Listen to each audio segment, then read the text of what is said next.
Bonjour, alors aujourd'hui on va faire le fameux cupcake que je vous ai promis qu'on allait faire. Donc, je ne sais pas si je l'ai promis, mais je vous en ai parlé. Donc il vous faut un moule. Voilà, moi j'ai des moules, vous voyez, c'est des vrais moules à cupcake. Celui-là, là, par exemple, je l'ai acheté à Noz. À Noz, vous avez ça pour quelques centimes. Vous pouvez avoir des vrais petits cupcakes qui sont petits, hein, donc ça va très bien pour la fimo. Parce que ceux qui sont vraiment vrais pour il y en a des énormes, hein, ça sert à rien, hein, c'est juste pour faire des petits cupcakes. Donc je sais même pas combien ils font de diamètre là, à peu près 3,5 de diamètre, vous voyez, en haut, parce qu'en bas ils sont évasés, donc en bas ils sont plus petits. Mais voilà, ça suffit bien. Donc ils servent toujours pareil qu'à ça. Et on va faire des couleurs un peu flashy. On va prendre du rose. On verra bien comme ça, vous voyez, du rose comme ça. Vous allez voir, c'est très simple. Et là, encore une fois, je vais vous prouver qu'il faut faire cuire plusieurs fois la pâte sans problème. Vous n'aurez pas de problème. Donc, je la pétris. J'en ai peut-être pas pris assez. Prendre encore un bout. Voilà. Donc, il faut bien la pétrir. Encore celle-là, ça va, elle est molle. Hein, c'est de la pâte de chez Action, donc elle est molle. C'est pour ça que je pensais là, parce qu'elle est vite molle, elle est vite ramollie. Et ça, c'est bien pratique en vidéo. Donc, on ose la couleur. Et bien, tout simplement, je la mets dans mon moule. Tout simplement. Voilà, j'appuie bien, que ça colle bien au fond. Bien appuyé, que ça soit bien, que ça adhère bien au fond. Et puis voilà. Et ben voilà, ça y est, j'ai fait la base du cupcake et j'y passe en cuisson. Voilà, ça part au four. Donc, là, elle est cuite. Vous voyez, j'avais ces petits moules aussi, pareil. Ça fait pareil, hein, c'est la même chose. Donc là, ma pâte est cuite, elle est dure. Hop, je mets ça là. Maintenant, je prends du marron. Non, excusez-moi. D'abord, j'ai pris cette couleur. Alors, c'est couleur champagne, c'est du cernite. Voilà. Je vais prendre du champagne et je vais faire une petite boule que je vais venir aplatir. Et que je mets un petit peu, voilà, j'appuie un peu sur les bords pour faire un côté un peu plus arrondi. L'utilité des textures, hein, comme on a appris, donc ou je prends ça, ou avec votre brosse à dents, tac, tac, tac, tac, ou bien avec du papier ponce, là, à poncer, je sais pas comment ça s'appelle. Voilà, j'appuie bien dessus fort, hein, pour bien marquer ma pâte et je vais la mettre dessus, tout simplement. Voilà, vous voyez. Alors, pour aller plus loin, là c'est simple, hein, mais pour aller plus loin, le mieux, c'est de mettre de la pastel. Alors, on va justement en profiter pour parler de la pastel. Moi, j'ai des pastels, alors on prend de l'ocre, par exemple, et on met de l'ocre. On met ça sur pâte crue, hein, la pastel, avant de faire cuire sa pâte, toujours. C'est là où ça entre en jeu. Mon pinceau, il sert qu'à la pastel. Il reste dans la boîte, d'ailleurs. Vous voyez, j'ai un autre petit pinceau, là, qui est là. Et il reste dans la boîte, et il me sert qu'à ça, mon petit pinceau. Donc, je vais mettre de l'ocre. Et après, je me dis, ça fait pas trop effet cuit. On va prendre du marron.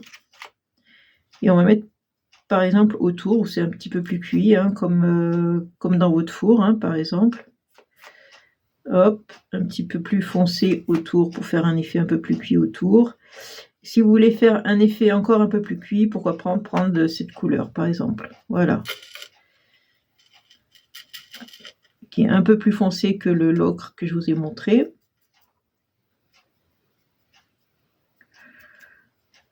Normalement, il faut gratter avec votre scalpel. Vous grattez. Faire les choses comme il faut, parce que moi je fais à ma sauce, mais c'est pas comme ça. Voilà, vous faites ça. Et hop, vous voyez, ça vous fait un effet tout de suite beaucoup plus cuit. Assez sympa. Voilà, j'en fais bien tout le tour. J'oublie pas le tour. Voilà, et après on peut mettre donc le marron foncé si on souhaite. En mettre pour faire un effet un petit peu plus cuit, presque. Voilà, j'en mets tout le tour parce que dessus, on va mettre autre chose forcément, donc ça sert à rien. Vous voyez, mon pinceau il reste là. Vous posez la question, c'est des pastels secs, c'est des Raphaël. que j'ai acheté dans un magasin de loisirs créatifs. Donc je vous ai donné les listes des magasins de loisirs créatifs où je vais, surtout celui-là où je vais là. J'ai acheté également des pastels secs, j'en ai trouvé à Lidl, mais celles-là elles sont pas super, je trouve. Elles sont pas terribles. Je m'en suis déjà servi, mais bon, elles sont pas formidables, je trouve. Après, j'en ai acheté à Action. Et oui, toujours Action. Et là, bingo, j'ai trouvé des pastels super.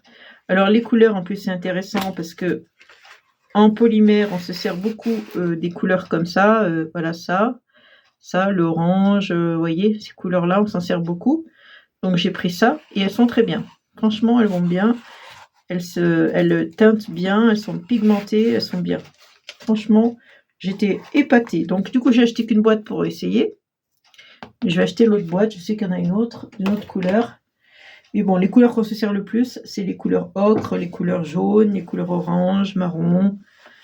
Pour faire, si vous faites bien sûr de la gourmandise. Hein. Si vous faites autre chose, bon. Mais là, moi, je vous parle de gourmandise. Donc, on revient, on place ça dessus, tout simplement. Et on n'a pas peur de remettre un petit coup de... Hop là, il y a un petit poil là qui s'est mis. On enlève avant que ce soit cuit. Voilà, n'ayez pas peur de mettre encore un bon petit coup de brosse à dents. Qui reste là, bien sûr, toujours. Hein. Voilà, c'est plus facile de faire cuire en 2 fois qu'en 1 fois. Avec du marron, alors c'est de la Fimo soft marron, alors c'est la couleur chocolat. Justement, j'avais envie de chocolat.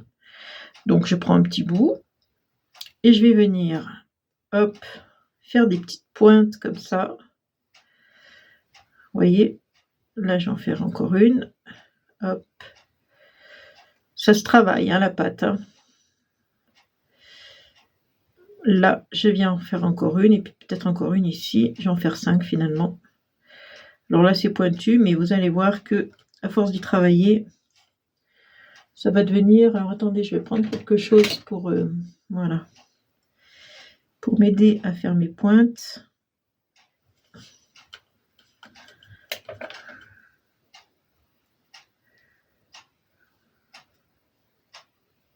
J'arrondis le bout, ça fasse un effet de coulure. Donc quand ça coule au bout, c'est arrondi, c'est pas pointu. Donc on fait la logique du gâteau. Hein. Je vais peut-être l'aplatir un peu là. Voilà.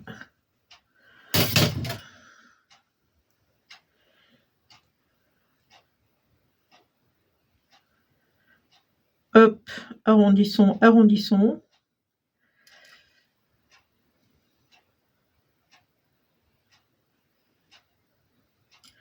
Et je viens le mettre dessus, comme si c'était quelque chose qui avait bien coulé. Du bon gâteau qui a coulé. Alors, vous voyez, pâte crue, ici, ça va coller ensemble. Pâte cuite, pâte crue, normalement, ça colle ensemble. Mais on va rajouter quelque chose pour faire cuire 2 pâtes. Quand une pâte est cuite et une pâte crue, on met tout simplement de la Fimo liquide. Donc je vous l'ai dit, ça c'est un truc, ça, la Fimo liquide, ça sert beaucoup. Ça, les pastels, ça sert beaucoup. Hein. Donc si vous n'avez pas ça, c'est vrai que c'est un peu embêtant. Après on peut y coller, si ça colle pas, on peut y coller avec de la colle, hein, mais moi je fais comme ça. Ça part en cuisson. Hop, ça part en cuisson.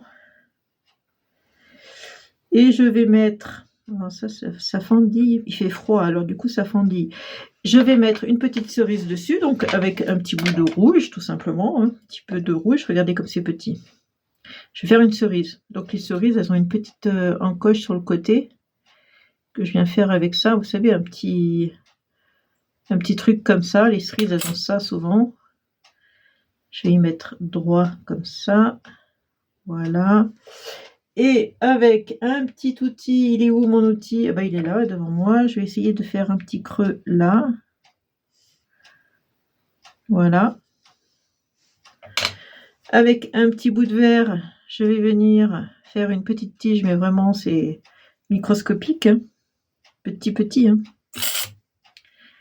Vous voyez, c'est petit, hein, c'est même trop grand ça. Voilà, on va faire comme ça. Parce que ma cerise, elle est petite, donc je fais en sorte que ce soit proportionnel. Je vais venir la placer sur mon chocolat. Voilà, c'est juste pour faire plus gourmand, hein, c'est tout. Ou alors, je fais aussi... attendez, je vais faire autre chose. Vous allez voir. Voilà, je suis allée chercher mon moule. C'est un moule un peu... comment on appelle ça, la crème, là je me rappelle plus le nom. Chantilly. Voilà, le moule chantilly, on va dire. Alors, j'appuie bien. J'ai pris de la pâte blanche. La soft de chez Fimo. Alors, vous voyez, j'ai un gros pain parce que ça fait 500 grammes, je crois. Donc, 454 grammes, ils ont baissé. Avant, c'était 500. Parce que le blanc, c'est vraiment la pâte qu'on se sert le plus. Enfin, pour moi, c'est ça. C'est comme un scrap, hein. Le blanc, c'est vraiment le truc. Pouf. Alors, j'avais les mains sales, là, ça se voit. Mais c'est pas grave, vous allez voir. Alors là, c'est pareil, il faut bien faire rentrer dans tous les motifs, les fentes, les creux, les pleins, voilà. Et on met, hop, hop, sur la pâte, là. Et je vais mettre ma petite cerise là. Voilà, je voulais faire ça parce que ça fait encore plus gourmand. Hein. Plus on en met, plus c'est gourmand, je trouve. Non, mais là, c'était... Voilà, ça fait plus gourmand, il n'y a pas photo. Hein. Ça fait beaucoup plus gourmand. Hein. Donc, du coup, ça part à la cuisson. Et on se retrouve avec des choses comme ça. Voilà. Voilà, voilà, voilà. Vous voyez, c'est les mêmes. C'est la même méthode. Après, ça a été verni avec du vernis. Et puis, c'est tout. C'est tout.